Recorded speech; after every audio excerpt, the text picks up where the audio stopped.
Karen's SUV squatted in my driveway like an uninvited guest who'd already eaten half the fridge. By the time I got home, her taillights were practically winking at me, daring me to lose it. It was a humid Tuesday evening, the kind where the air sticks to your skin and patience runs thin. I just pulled into our quiet cul-de-sac after a grueling shift at the community center, dreaming of nothing more than a cold soda and my couch. Instead, I found a monstrous, cherry red SUV sprawled across my driveway, blocking my garage. The vehicle was parked so carelessly it might as well have been dropped from the sky. I double-checked the house number on my mailbox, half wondering if I'd pulled into the wrong street. Nope, this was my home, and that was not my car. I stepped out, my sneakers crunching on the gravel, and scanned the street. No sign of the driver.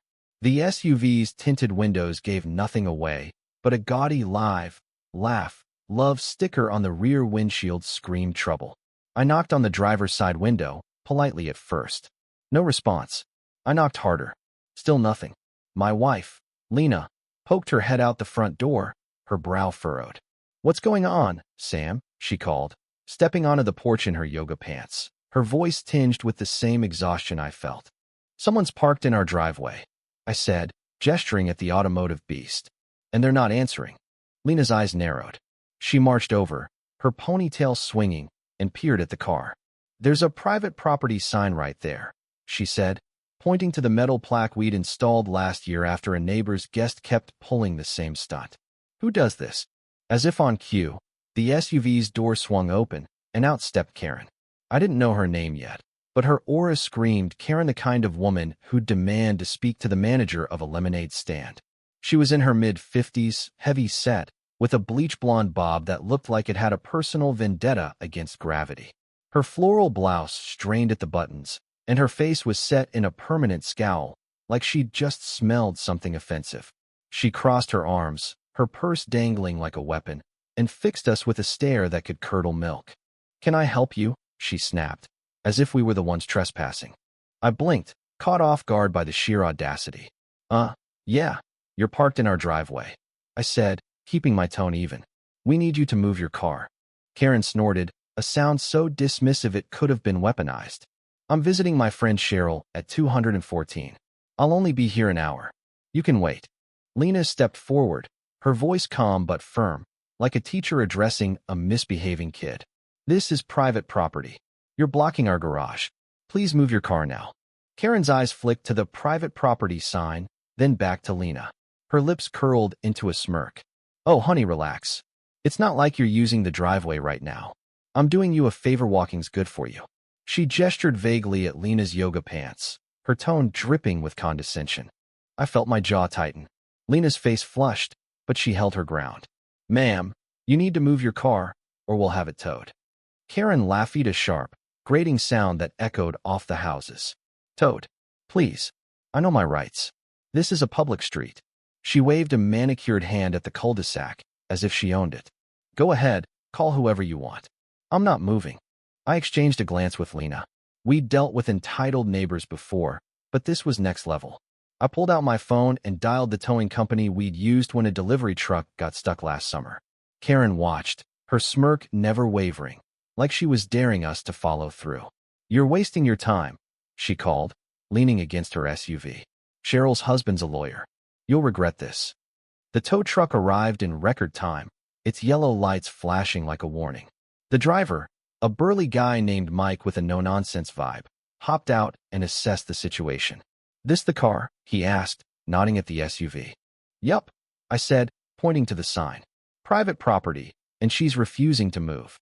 Mike glanced at Karen, who was now filming us with her phone, muttering about harassment and small-minded people. He sighed, clearly used to this kind of drama. "Ma'am, I need you to move your vehicle, or I'm hooking it up." Karen's face turned beet red.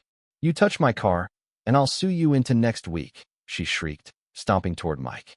"Do you know who I am? I'm a paying member of this community. I have rights." Mike didn't flinch. "Ma'am, you're trespassing. Last chance." Karen didn't budge. She planted herself in front of the SUV, arms crossed, daring him to act. The neighbors were starting to peek out their windows now, drawn by the commotion. I could see Mrs. Nguyen across the street shaking her head, Her kids pressed against the glass. Lena whispered to me, "This is escalating fast." Mike shrugged and started hooking up the SUV to his tow truck. Karen's shrieks hit a new octave. "You can't do this. This is theft. I'm calling the police." She fumbled with her phone, dialing 911 with shaking hands. I almost felt bad for her almost. But then I remembered her smirk, her "walking's good for you" jab, and any sympathy evaporated. The police arrived 10 minutes later, 2 officers in a cruiser. One was a young woman, Officer Patel, with a calm demeanor that suggested she'd seen it all. The other, Officer Brooks, was older, with a weathered face and a clipboard. Karen rushed toward them, waving her arms like a windmill. "These people are harassing me," she cried. "They're stealing my car. Arrest them." Officer Patel listened patiently as Karen ranted, her voice growing hoarser by the second. When she finally paused for breath, Patel turned to us. "Can you explain what's going on?" Lena laid it out calm, concise, pointing to the sign, the driveway, the SUV. I added that we'd asked Karen to move multiple times, and she'd refused. Officer Brooks walked over to the private property sign, then back to Karen. "Ma'am, this is clearly marked private property. You were asked to move your vehicle and refused. That's trespassing." Karen's jaw dropped. "Trespassing? Me? I'm the victim here. These people are bullies." Patel raised an eyebrow. "Ma'am, you're parked on their property without permission. You need to move your car, or it's getting towed." Karen's face twisted into something feral. "I'm not moving. You can't make me." She stomped her foot, and I swear the ground shook. Mike, who'd been quietly watching, started the tow truck's winch. The SUV lurched upward, and Karen let out a scream that could have woken the dead. "Stop!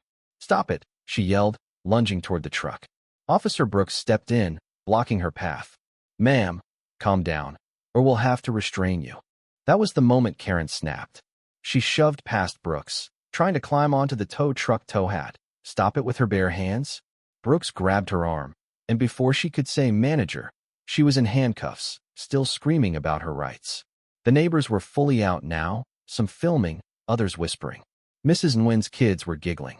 As the tow truck hauled the SUV away, Karen was led to the cruiser, her floral blouse now wrinkled, her bob a mess. "You'll hear from my lawyer," she shouted as the door slammed shut.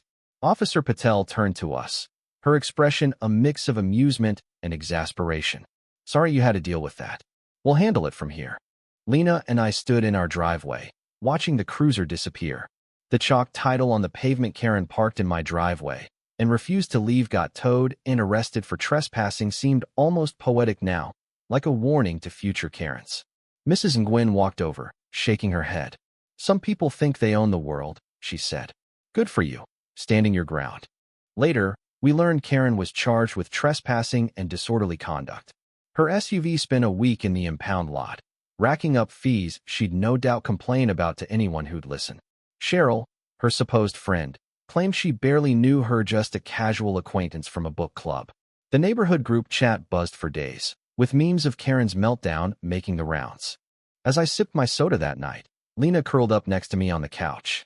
"You think she learned anything?" she asked. I laughed. "Doubt it. But at least our driveway's safe." In the end, it wasn't about the driveway. It was about respect, something Karen thought she could demand without giving. Her arrogance towed her straight into a lesson she'd never forget.